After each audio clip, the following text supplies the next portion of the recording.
Seksi Killer merupakan film karya dua jurnalis dan Didi Laksono dan Ucok Suparta yang mengulas sisi gelap pengelolaan sumber daya alam, khususnya dunia tambang yang dikuasai oleh para kapitalis yang ada di Indonesia.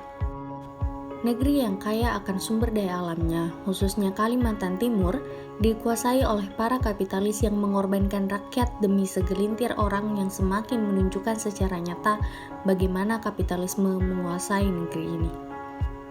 Dalam film tersebut, Dandi dan Watchdog menceritakan apa yang dialami oleh masyarakat sipil yang tinggal dekat dengan proyek-proyek pembangkit listrik dan kawasan tambang batubara. Petualangan dimulai di daerah Kalimantan Timur. Daerah ini sangat terlihat bahwa keadaan masyarakat di dekat pertambangan batubara begitu memprihatinkan. Bagaimana tidak, bukit-bukit dihancurkan dan dikeruk isinya. Akibatnya, banyak tanah-tanah pertanian yang terkena dampaknya. Belum lagi muncul isu-isu lingkungan seperti lahan hijau yang hancur, lubang bekas galian tambang, sulitnya mendapatkan air bersih, dan dampak-dampak ekologis lainnya. Dapat dilihat pula banyak sawah-sawah yang rusak akibat pertambangan batubara yang membawa endapan lumpur ke tanaman sawah. Film ini juga menjelaskan bahwa terdapat ratusan lubang yang merupakan imbas dari adanya tambang batubara.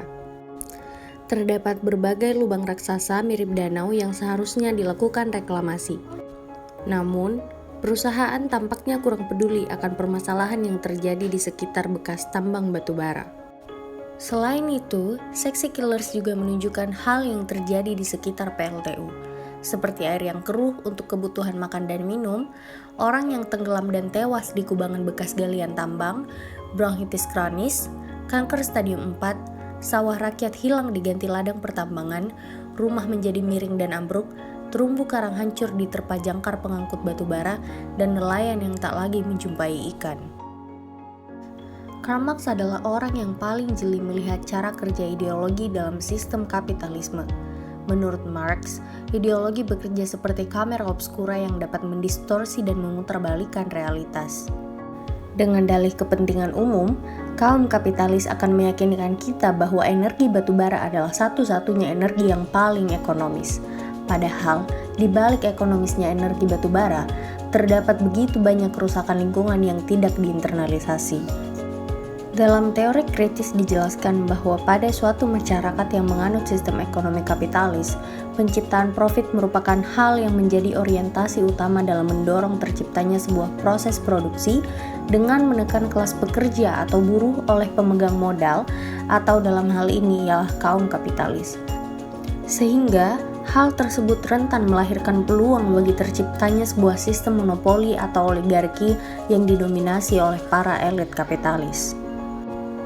Menurut teori ini, oligarki tambang merupakan bentuk baru yang dihadirkan oleh kapitalisme dalam praktiknya menguasai pasar modal, serta faktor produksi dengan cara mengonstruk suatu lingkungan yang mendukungnya berbuat demikian. Dalam faktanya, oligarki tambang telah menyalahi ketentuan mengenai porsi pemberdayaan sumber daya alam yang diatur pada pasal 33 Undang-Undang Dasar 1945 bahwa bumi, air, tanah, dan seluruh yang terkandung di dalamnya dikuasai oleh negara dan digunakan untuk kemakmuran rakyat. Adapun dalam konsep film Seksi Killer, penggambaran mengenai oligarki tambang justru terkesan lebih eksplisit. Dalam Seksi Killers, pemilik tambang batubara dan saham PLTU dikuasai oleh para penguasa semacam Luhut Panjaitan, Sandiaga Uno, Prabowo, Surya Paloh, Haritano, Tommy Soeharto, dan lain-lain. Era baru demokrasi di Indonesia didominasi oleh para oligark Orde Baru yang terus melanggengkan kekuasaan dan otoritas melekat dari suatu negara predatoris dan kadang-kadang sewenang-wenang. Meskipun pemerintahan otoriter tidak lagi memegang kendali, para oligark dari Orde Baru ini terus menjadi mendominasi kekuatan politik dan bisnis hingga saat ini. Adapun tujuan para kaum oligark tersebut adalah mempertahankan kekayaan. Meskipun dalam realitas panggung politik bertingkah seolah menyajikan diferensiasi pada jargon kerakyatan, namun di sisi lain, film ini memberikan data yang jelas mengenai sebuah oligarki yang mewarnai demokrasi di Indonesia.